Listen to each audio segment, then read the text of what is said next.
On mic today, we have Lee Sargent, the artist from Lee Draws Stuff. How are you this fine day? I'm good, thank you. How are you? I'm wonderful, absolutely glad to have you here. Your work fell into my lap a couple of months back, and it just stuck with me because of your style. Right. You have a unique style that is charmingly simplistic, but surprisingly deep the more you look into it. Yes. I'm hoping to get some samples so we can show the video audience here. But Yeah. you will draw stuff that I would think of as being reminiscent of a children's book or a greeting card, but the scenes you're invoking are very profound to people who know what the characters are. So I guess I just want to ask how you got started with that. Yeah. Okay. The style itself. So for years, and it's kind of a long story, but I'll try and condense it as quickly as I can. It really started with I always drew like from a young age, and then when I kind of left high school, I stopped drawing, stopped art completely. A little bit disillusioned with high school art and not seeing art as an option as far as a career is concerned or anything like that, because I always did have simplistic is it's I say that with kind of full respect to myself, which I think you have to give yourself some respect. I was a little worried that I was insulting you, but I'm just trying to find the right adjectives. No, and childlike is one of the greatest compliments that you can get, because if you watch a child draw anything, it's a delight to watch, and I guess that's what I try and invoke with anything that I draw is that kind of childlike joy around it. They are not the best drawings in the world, and they are certainly not accurate. I have it pointed out to me on a semi-regular basis by people who say things like for example, I don't draw noses, and I have people pointing out that there's no noses on the face, like I forgot it. Which so I always like to kind of go, oh wow, thanks for pointing that out. I couldn't work out what was wrong with the face at first, and now you've worked it out. But no, I left drawing for years, and then I kind of realised, I think in my mid-20s, that there was something missing from my life, and I'd always drawn, and that's when I kind of rediscovered art, and I started kind of going on a journey of drawing, and I kicked off with trying to draw manga style, because that's what I was really into at the time. Very complex manga too, I might add, not just simplistic manga. I went down the deep end and went, I really want to I love this stuff, I want to get into this. And after a couple of years of kind of trying to wrap my head around that, I think I started experimenting with, I think I went to Singapore and I saw some really interesting kind of simplistic artwork there with an Asian influence to it. And I fell in love with that. And I went, okay, well, hang on a second. This is kind of what's inside me. It's okay to draw spaghetti arms or not draw, and draw a circle for a head, and it's kind of okay, because I completely understand what this person's drawing and what they're trying to convey, which is what we're obviously trying to do. So I started adapting that style, and I did a couple of little things, and I think one of the early drawings was a Twin Peaks illustration. And I started because I was watching Twin Peaks. Mm-hmm. My wife was horrified that I hadn't watched Twin Peaks when it was first on. And so she was educating me. And as we would watch an episode, I would draw a scene from that in this new style that I was getting used to. And I really loved kind of what came out of that. And so then, of course, a couple of Star Trek illustrations started showing up, because that was my massive passion. Flash forward probably a couple of years. It was New Year's Eve. I said I'd done a couple of 30-day challenges as far as draw every day for 30 days. They were fantastic. I think I had embarked on a 100-day one at one stage, and that was really a lot of fun, and it was a very great learning experience. And New Year's Eve, I'm thinking to myself, you know what, it'd be cool. It's the right time. I'd love to do a 365-day challenge, because that'd be insane. Mm-hmm. And the idea behind it is you exhaust yourself to a point where you are working purely on instinct, and that's kind of where you find yourself.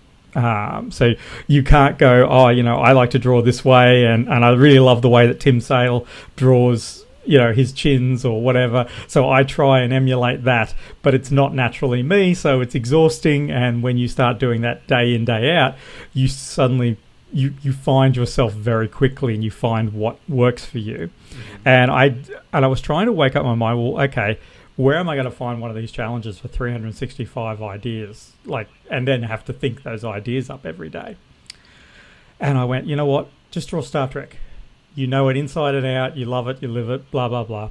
And I said, okay, I'll draw a Star Trek image every day for the 365 days. And that was the first Star Trek 365 I did. And it was an extraordinary journey. It started off with... I think I always start them off with the scene from Star Trek V when Kirk meets God and is unimpressed. So I've actually been fortunate enough to be able to compare from year to year how my style is adapted and stuff. And that very first drawing versus the drawing at the end of the year, completely different beasts, and a wonderful journey that you get to see throughout the 365 days. And I tried it again a year later with Star Wars, and I couldn't quite get behind that because I had this funny notion in my head that I was that Star Wars has got all these great characters in the background that have real names and long bios and are on screen for about 3 seconds, and I thought it would be funny that I could literally do a different character every day. And I think I got 6 months into that, and I went, I am not passionate about this, and if I do another drawing of, I don't know, Ding Dong Ya Ya or something like that, who mines spices on Kessel or something like that, I'm going to go crazy. I can't. I'm just not passionate about them, so I stopped doing them. I conceded defeat on that one. Somebody's already turned him into an action figure, so your drawing is just on some side of that. Exactly right. So I kind of, and you know what, whatever, ding Jar Jar or whatever I just said, you can have that Lucasfilm or Disney if you want to add that to the character list, because why not? Please do. But so then I really missed the daily drawings, and I went a year without them, and I kind of went, you know what, I'm going to do it again, and I'm going to do Star Trek again because it was such a joy. And the second time round, a lot of people noticed it, and a lot of people came along for the ride, and it was an extraordinary experience because it wasn't just me who was doing it. It was actually, there were people invested in it on a day-to-day basis, and it was an absolute community builder and a joy. And I am so fortunate to have experienced that because it was the highs, very few lows as far as the drawings were concerned. It was an interesting experience, and that's where we kind of come to today, where I've kind of developed this style through sheer exhaustion of I don't have any pretense of, I'd love to be able to draw the way that, say, Jim Lee does, or someone like that, who is very detailed, very accurate, action-orientated.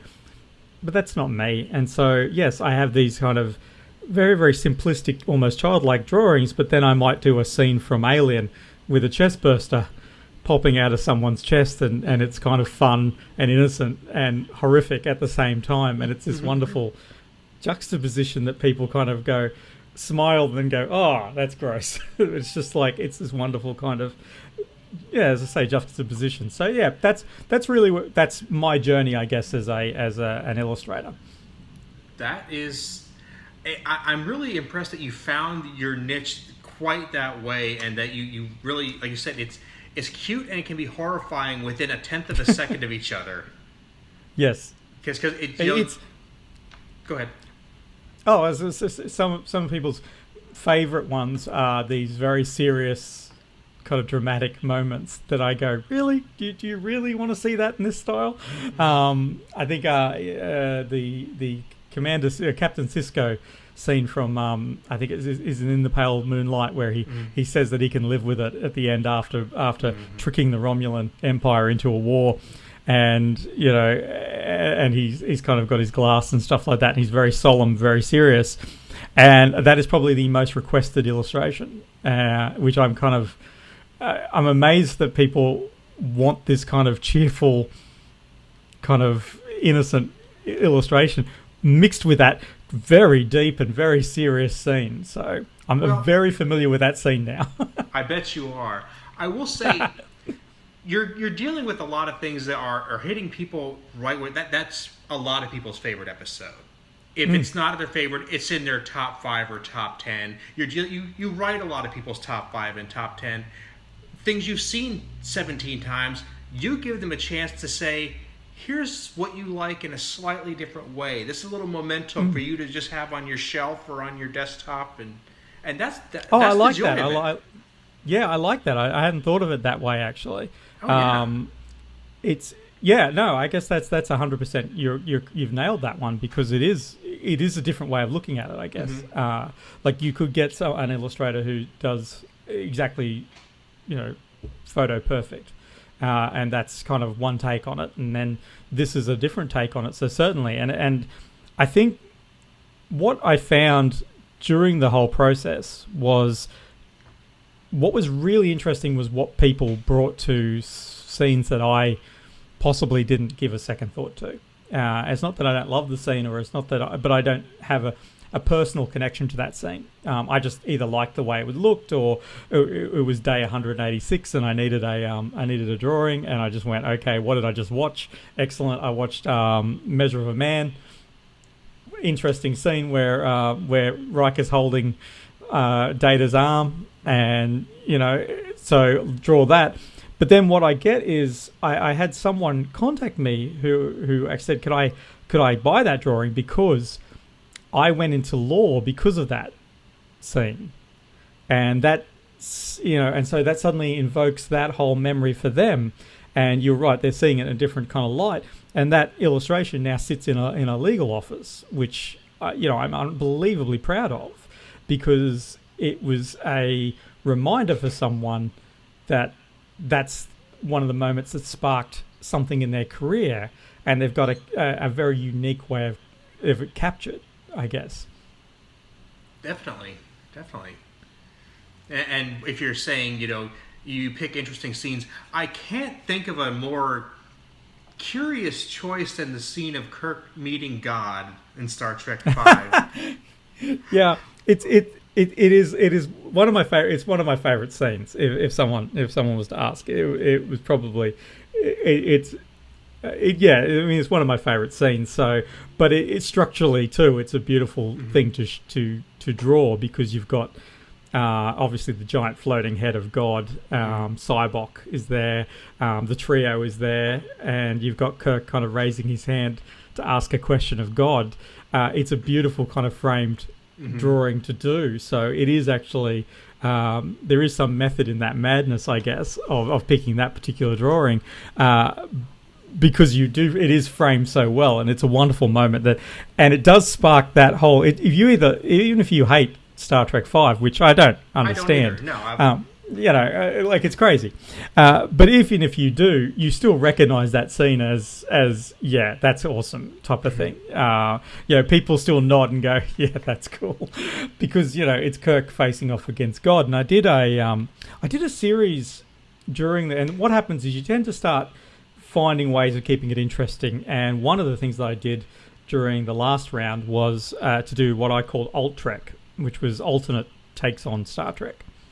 And it was a mishmash of the different. So what sparked it was I was really interested in the idea of what does a Borg from original series look like. So had the designers, of the original series had to design a Borg given their current, what would it look like, and and taking some inspiration from the initial designs of the Borg and expanding on that, on how one of the big kind of influences of that is from Conscious of the King, where you have Kirk's childhood friend, has got this velour black mask over half of his face, and that's I'm not even sure what that was supposed to be, apart from some sort of prosthetic or something. And so kind of drawing off that idea of, well, that's their idea of some sort of prosthetic. That's kind of what the Borg would have all over them and stuff. And I drew that, and it was so interesting and fun. And like, I have a whole script behind that one scene where, McCoy's going, "My God, this man's a mechanism," that type of thing. And, which is kind of drawn from stuff that I went into. So the next one I did was Picard facing the Gorn at Gillard. So doing a Darmok kind of, but this time it's the Gorn, and probably wasn't as peaceful, but doing that kind of shot. Eventually getting to where I was going with this is that the ultimate scene for me, and I think a massive favourite by a lot of people, is Voyager encountering God, and Janeway saying, when God says, and I have again a whole backstory with it. Like, Kess was the one who went off and saw visions of Shaka-Ree and drew the Voyager to that and drew them to God, and then God's like, "Bring the starship closer," and Janeway's the one who puts her hand up and says, "Excuse me, I've got a question. What does God need with the starship?" Because that is totally seeable and doable and stuff like that. So it's a great kind of sequence that you kind of have a lot of fun with, and I think that's important with some of these. But I mean, I've done the death of Spock a couple of times. People ask for that a fair bit. It's an extraordinarily hard scene to draw because of the way it's shot and the way I draw. Because I draw flat, two-dimensional kind of. You're looking at it as on a plane kind of thing generally, whereas that shot obviously is all over the shoulder. And you're looking at the back of Kirk, you're looking at the back of Spock, and it's because it's through glass that it's very hard to kind of twist that sideways and do it flat like I do it. So yeah, very, very cool, very cool. And you're hitting me right where my interests lie when you talk about transposing different design elements from one generation to another. One of the things I've always been curious about would be to, when the story establishes that something took place here, even though it was never shown on screen, I really want to put it in my head. I would always want to go back and see, what did Section 31 look like when they were on Constitution-class ships? And stuff like that just fills my imagination, so I really hope that you do more of those. Well, I love the idea of I'm a massive fan of the Shatnerverse novels. So the idea, the Return and stuff like that. The Return's one of my favourite. Almost, I refer to it as fanboy fiction, because it is just this amazing kind of conglomerate of Deep Space Nine and original Star Trek and the Return of Captain Kirk and Next Generation and the Borg and all this. It's just this complete and utter. You would never be able to film it. It was too crazy. But one of the concepts in that is that the Borg originated, or not necessarily originated, but the Voyager 6 probe crashed on the Borg homeworld, and they were the ones who set Voyager back on its kind of task. And I always loved the idea of this kind of concept of Voyager 6 landing on this machine planet and almost giving that horrible spark to them of learn all that is learnable, assimilate everything. And they've given Voyager the chance to go back and do what it's supposed to do, but at the same time changing their own civilization towards what the Borg would eventually become. And so I've done a drawing with the crashed Voyager 6 on a Borg home planet with proto-Borg, kind of from the original sketches that were done, where he was kind of a guy in a black jumpsuit with rings around him and stuff like that. Those type of things are always so much fun, because it's like, if you can make it fit within canon, awesome. If you can't, oh well, it's still fun. The most important canon's in your head, as far as I'm concerned. And I know people disagree with that, and they're very, very concerned about official canon. But I always maintain that if I believe something in my heart is true, then that's just the way it is, and no one can change that, official or unofficial. So, no. And canon itself changes quite a bit. So that's right. Yeah, you have to be willing to roll with those punches. I've always preferred the theory that, and this I don't know how widespread this theory is, but it makes sense to me, is that in the first appearance of the Borg, where Q takes the Enterprise and throws them into the Delta Quadrant, and they roll onto the ship for the first time, and Picard doesn't even know what he's looking at, that was actually interfering with history. That started the whole chain of events where they eventually go back to the 22nd century, and they call for reinforcements from the Alpha Quadrant, because Guinan is saying you weren't supposed to be in this part of the galaxy for many, many, many years. But look at it, because of all that, within 3 years, Voyager's in the Delta Quadrant. Within a few years, they're making trips. Q threw us farther into the galaxy and farther into the Borg than we should have ever been. In another this time is and the place. thing. Yeah. And this is where it kind of... And again, this is where you can't get hugely caught up with timelines and canon, as I say, because the idea of, everything changes after the trials and tribulations. Because, when Deep Space Nine goes back to the Trouble with Tribbles, technically everything after that episode has changed because they were there. So, potentially you could argue that the very next episode of original Star Trek is now in a different timeline because in the previous episode, Sisko was on board the bridge and stuff like that, and it's changed the timeline. Or alternatively, everything is in the timeline after that period, and everything which led right up to that episode was in an alternative timeline, which they've now changed, and temporal affairs are not aware of yet, and stuff like that. It's fun to speculate. It's not so much fun to argue. No. And if you can have a back and forth and you can argue, and it is a lot of fun. But at the end of the day, before you start getting really angry at somebody, you have to remember this stuff is all the result of 6 people sitting in a room who haven't slept in 3 days trying to get something out next week. And they're running out of time. So. Oh, yeah, no, 100%. And look, we're not, I'm not a fan of prequels in general. I'm not really sure who decided at what point that prequels are a great idea, because I, to my knowledge, I don't recall anyone ever getting particularly excited about a prequel. Every time, when George Lucas announced that they were going back to see the birth of Darth Vader type of thing, I still think everyone was pretty much wanted more to see what happened to Luke and Leia and everything, which we've seen recently.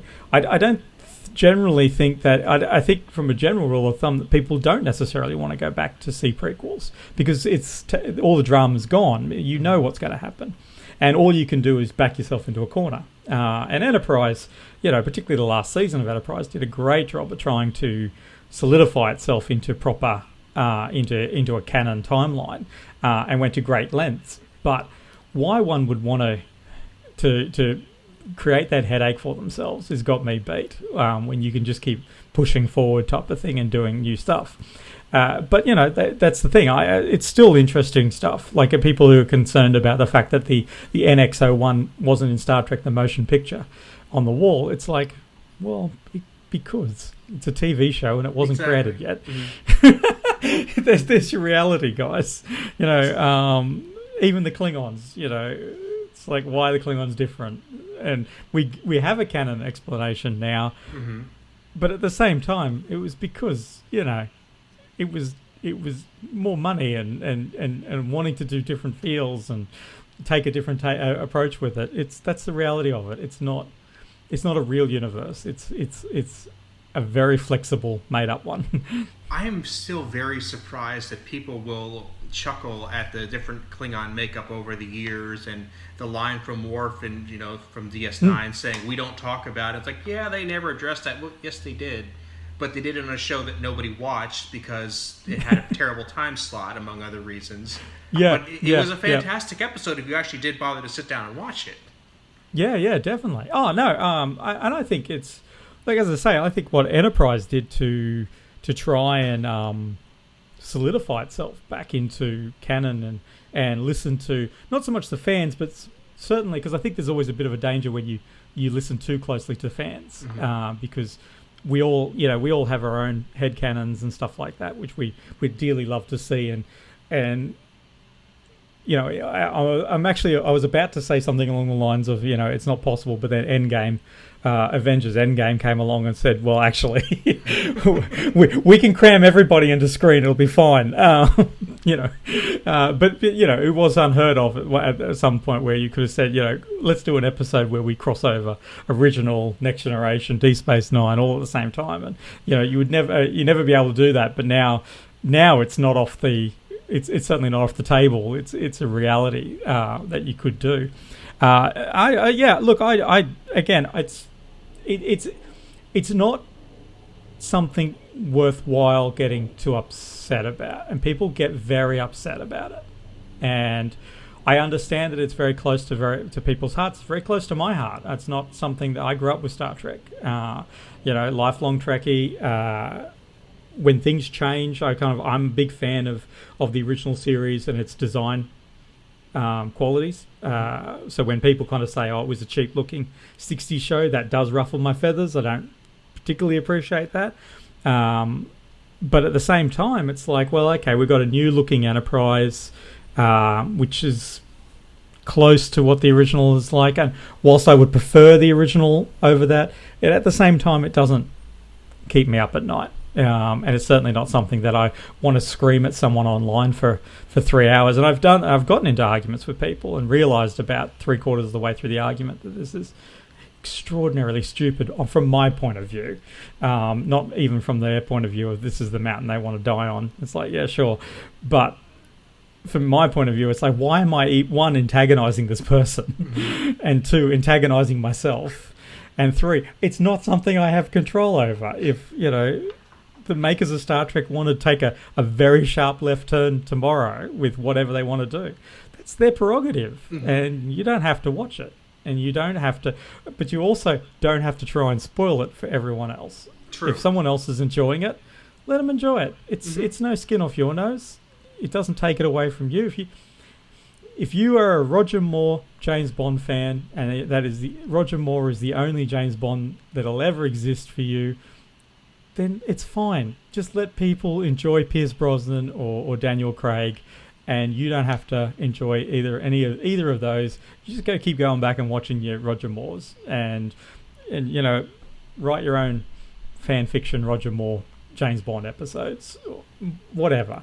But it's really to try and take it away from someone else's enjoyment or something. It's just mean and very small, and not your responsibility, which is the thing. So, I was getting ranty there. That's no good. No, and actually, this is the kind of stuff we like to bring up a lot. Is that, you know, fandom is one of the things that it takes you out of life for a little bit. It gives you a chance to just play with something in your head. That is important. I mean, I can't speak for everybody. Yeah. I got problems. I'm sure you do. I'm sure your friends and neighbors do. This is something that gives you a chance to just sit back and enjoy a little bit. Don't take that from somebody. If you can't do anything else, just let them have it.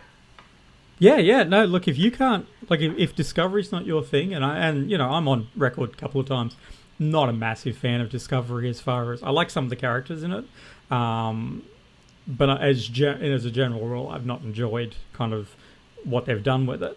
That's not to say, as I say, I enjoyed some of the characters though in it, like Saru. I really didn't like him to start with, and then you know, I think it was about 3/4 of the way through season 1, I'm like, okay, I'm Team Saru now. He's awesome.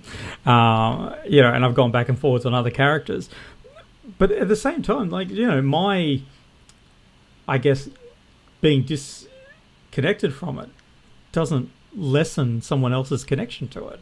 No. And again, this comes back to what I was saying about, like, I had, you know, I'm not a I'm trying to work out the best way of saying this. I'm not into slash fiction.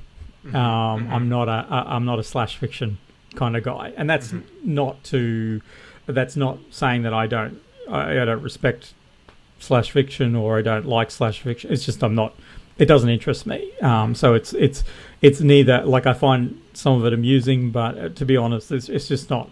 I just kind of, whatever's on screen, I just go with that. So that's not to diminish anyone else's love of, like, I love the fact that people write their own fan fiction and slash fiction and all that type of stuff, and they see other things in that. And I've drawn, illustrations of Kirk and Spock interacting exactly as they have on screen, not anything involved with, a Kirk-Spock relationship. And others have kind of seen that illustration and latched onto that and gone, oh, wow, this summarized the whole, I think it's Spirk, is that what they call it?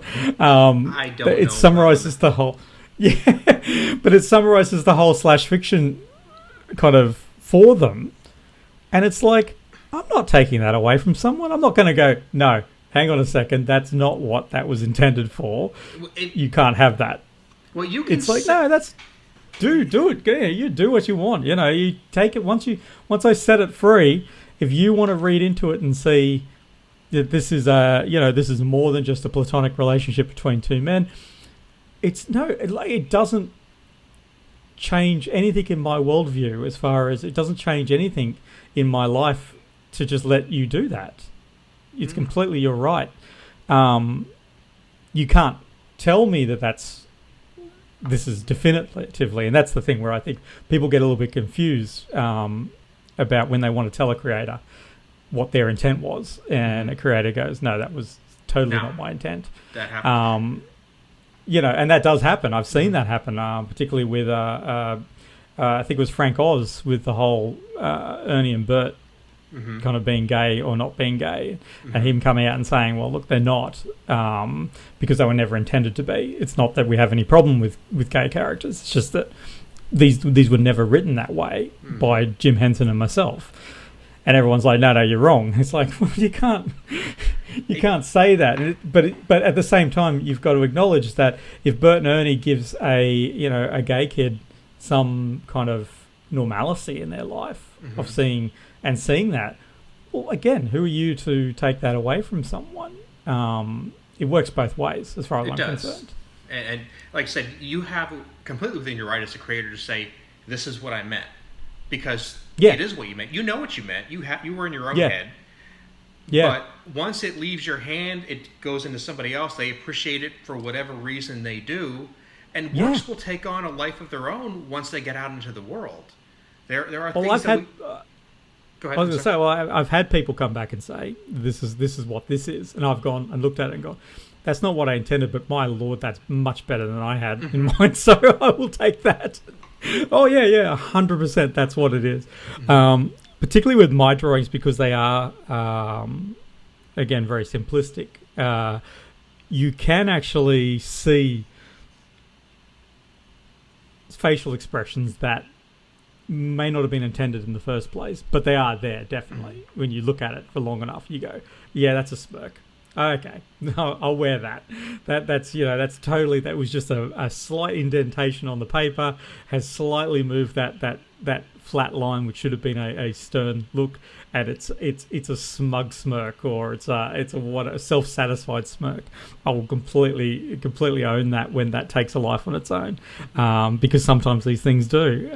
So it's a give and take, and I just I've had experiences where.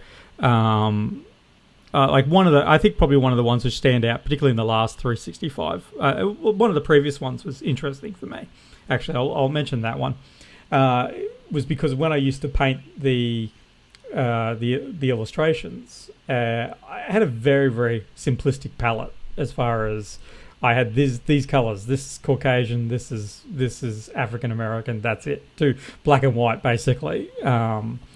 And I had someone point out once who asked the question, and they did it very politely and very very respectfully.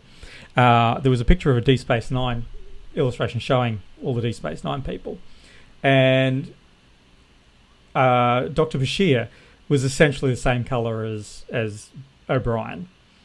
and someone said, well, why did you paint Bashir, not as a darker man? Mm-hmm. And I was like, you know what? To be honest, I'd never considered it because I didn't really, from my simplistic color range, I wasn't really giving that gradient of kind of complexions. But it was a really great point, and it was a really, as I said, very respectfully done and very, very polite. And I just went, you know what? You're right. You're 100% right. And every Bashir picture that comes out from me now is he has a darker skin complexion than O'Brien, which is, possibly the whitest character of Deep Space Nine. So, so that was great. That was me being able to grow from feedback, which wasn't kind of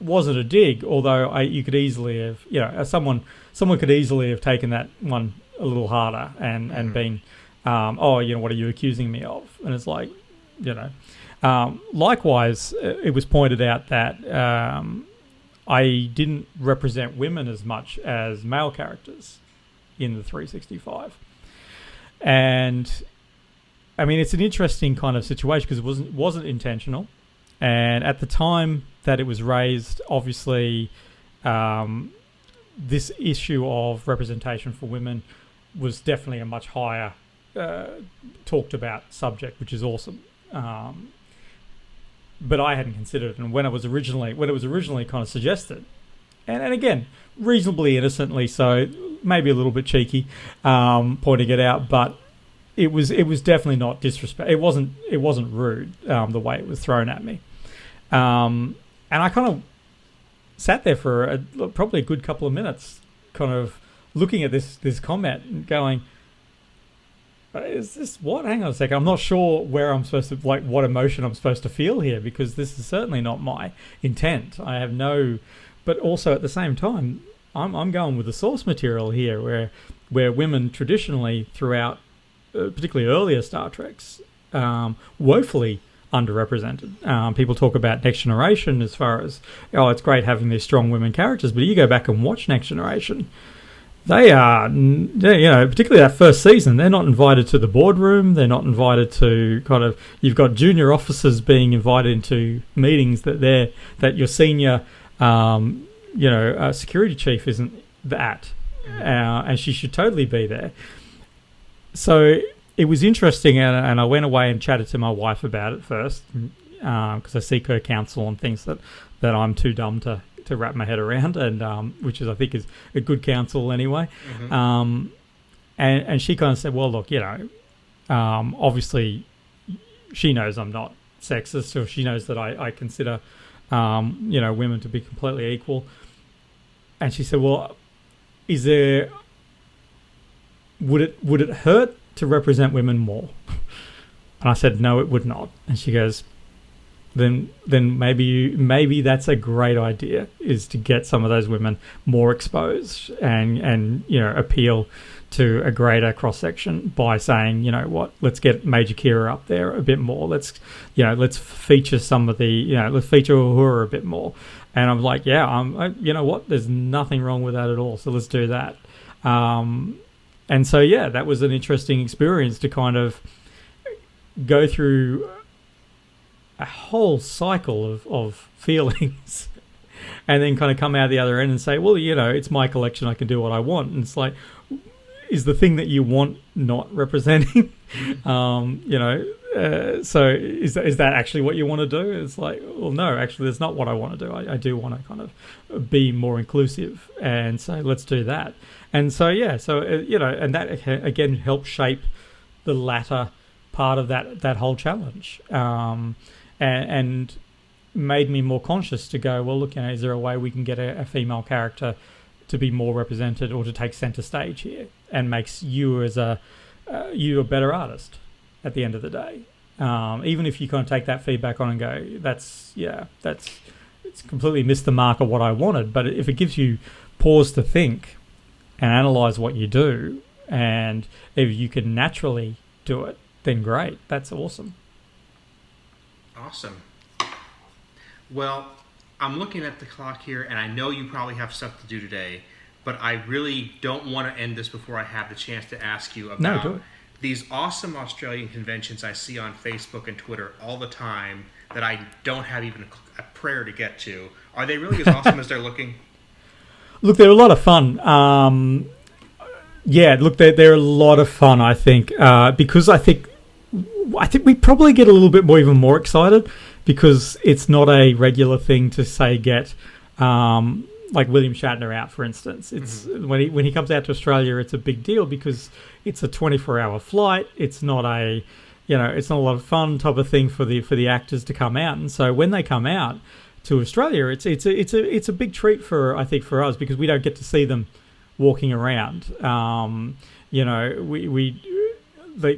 think there's a greater chance to run into or to go and see a celebrity at a convention in America, for instance, simply because of the size of the place, literally the number of conventions going on, and also it's easier for them if you're an actor and you're working. Hopefully, if you want to do a convention, you don't want to have to take a good month off to travel to one place type of thing, just to do one little thing. So when they kind of come out, it's really, really exciting. So and I think Australians just have a great time with that stuff. Because it is a treat for us, I guess, even more so. So I think we feel really, really fortunate to get these kind of stars out that we wouldn't normally get to see. And obviously it was exciting when Farscape was being filmed out here, because we have the Farscape people. We're all here in Australia, so it's like that's our own homegrown sci-fi type of thing. So Rigel lives here type of thing. And some of the Australian actors in that show are very well known here in Australia, but wouldn't be known in America. So it's like, oh wow, that's that person's stuff. So I think the conventions are healthy here. I think there's two main ones that we have, SupaNova and Oz Comic Con, and I think they're both pretty healthy. So. I've been seeing pictures of both of those, so it's on my list of things that if I could do, I definitely would. Oh, I think definitely if you could tie it in, it's because I think it's also a very it's almost an unplugged kind of situation too. It's very personal. Like I know for Oz Comic Con, they have a VIP night where you can buy tickets to the VIP night, and that's essentially just a mixer with all the celebrities. And so to be able to kind of have a beer with Aquaman is pretty awesome, and he's pretty keen on having a beer with you, which is nice. He's a really down to earth guy, huge guy, but very, very down to earth. And then to be able to be in that room and have them a little bit more relaxed. I was lucky enough when William Shatner came out a couple of years ago to do the kind of dinner with Shatner type of thing experience, and he was extraordinarily, very, very good at what he does. He's done it for many years. He's a seasoned professional at it. When he was kind of sitting at our table, there was no talk of Star Trek. Interestingly enough, it was all talking about the Great Barrier Reef, and he'd obviously made it his business to know a bit about where he was and ask questions and interact, which I thought was extraordinarily classy.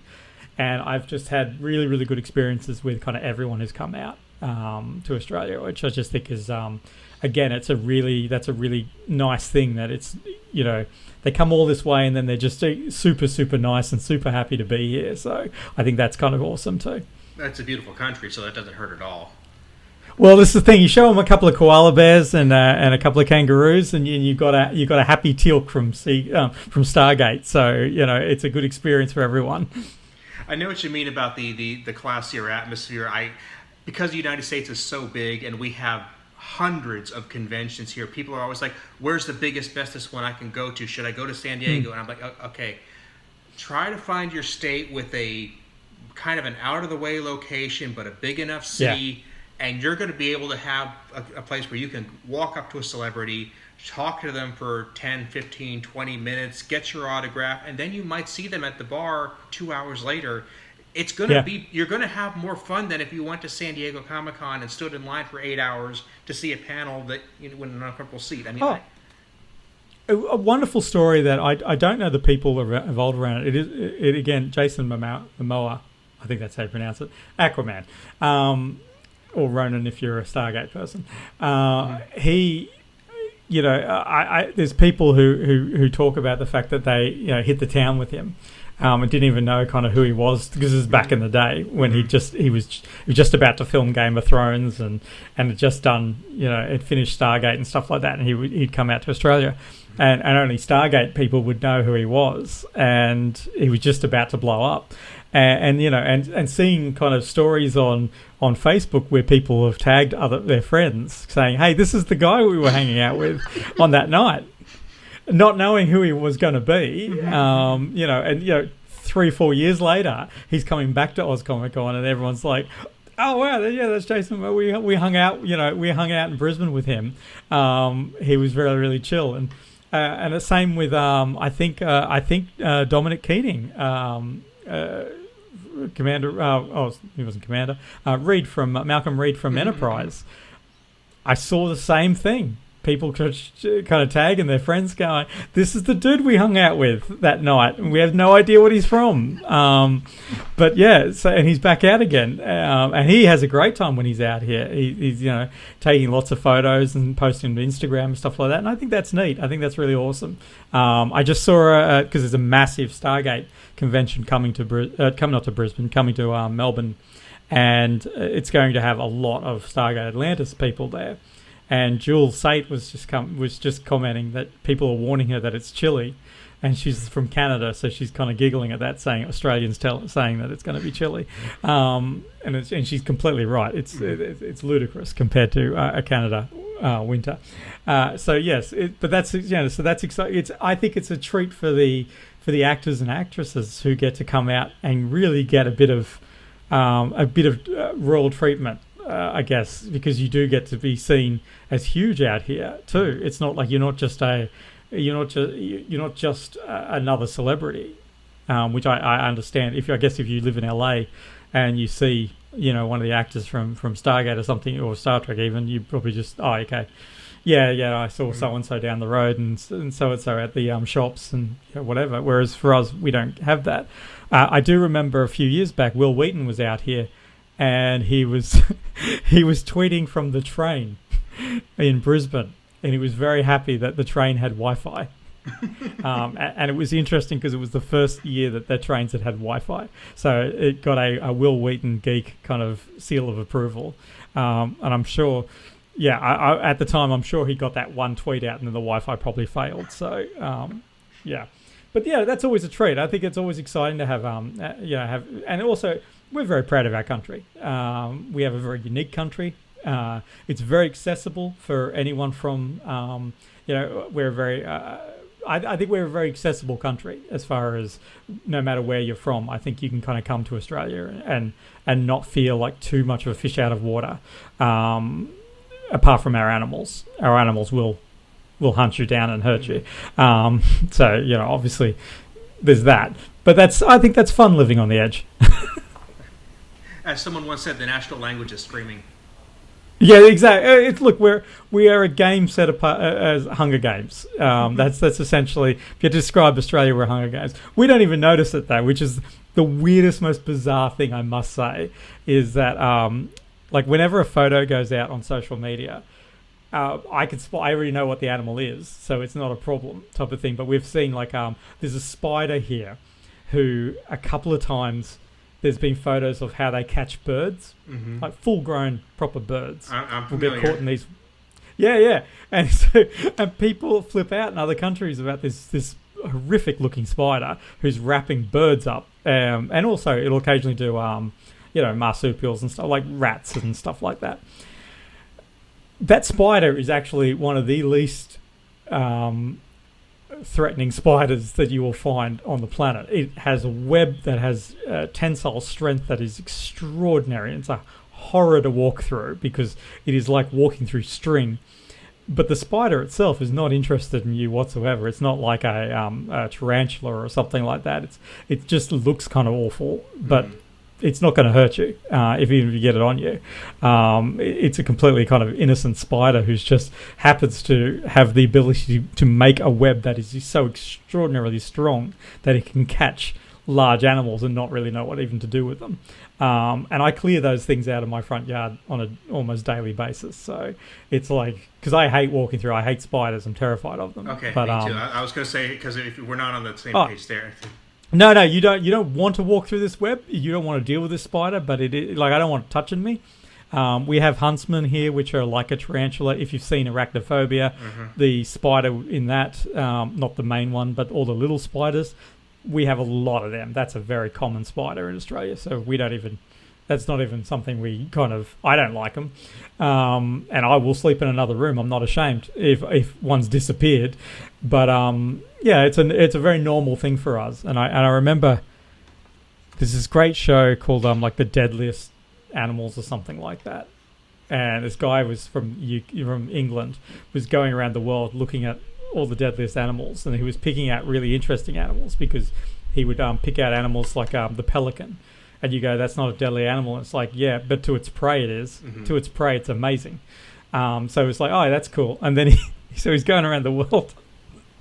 And I still remember the episode where he goes, now, next week on this show, we're going to Australia. And I'm like, boom, it's on. And yeah, he shows up and it was like 5 episodes. It's just like these crazy animals. And he's like the brown snake, which is, I think it's the actual most venomous snake in the world. Like, it will kill you within like an hour or something like that. It's insane. He was showing an Australian walking his dog like next to this grass kind of thing. And, and he goes, okay. Then they went in there and pulled this giant brown snake out of this grass. And they said, this is the most venomous snake in the world. This bite will kill you. End of story type of thing. And this dude was just walking his dog in thongs. That's Australia for you. Like, we don't even... We just live with it. I'll tell you that. Well, it's the thing. Like, we have signs in the in a Northern Territory about crocodiles coming straight up into... It's like, I know you guys got alligators, but we got crocodiles. This is the beefier version. So they're a heck of a lot of fun. So I could terrify people all day about Australia, but it is a wonderful place. So I'd still take a chance to see it. Oh no, and you know what? It's very, very all these things very, very rare that someone gets. Like, I think we've had a very, very small number of deaths from snake bites and spider bites. I think spider bites are particularly rare as far as deaths are concerned, because we're all over it. You get bitten by a redback spider, there's a vaccine. There's a serum at the local hospital. That's what they do. So yeah. Well, I want to give you a chance to go out and do another spider check. But before we do that, where can anybody find you if they want to keep track on your works? Yeah, leedrawstuff.com. It's exactly as it sounds, LEE. It's the easiest place as a kickoff point. I'm pretty active on Twitter. I'm pretty active on a bunch of different places, but yeah, leedrawstuff.com will get you pretty much to anywhere. I'm going to put all that in the show notes, so if somebody wants to reach out to your Twitter, your Facebook, they'll find it pretty easily at my website. Yes, that's fantastic. Oh yeah, and look, and thanks very much for taking the time and having me talk at you. I've got to stop doing this when I go onto podcasts, because I tend to just talk at very enthusiastically for about an hour, and then the poor host gets to breathe and interject every once in a while. So my apologies for over talking. Not a problem. This has been a pure pleasure. I love just throwing ideas back and forth here. This is by far the longest episode I've done, and I'm actually very proud of that because I want to have longer, more enjoyable conversations. So thank you for that. No, my pleasure. Absolute joy, and we got through all the technical issues, so it was it got there in the end. Yeah. Okay. Well, thank you so much, and let's keep in touch. Okay. Will do. Yeah. Okay. Take good care.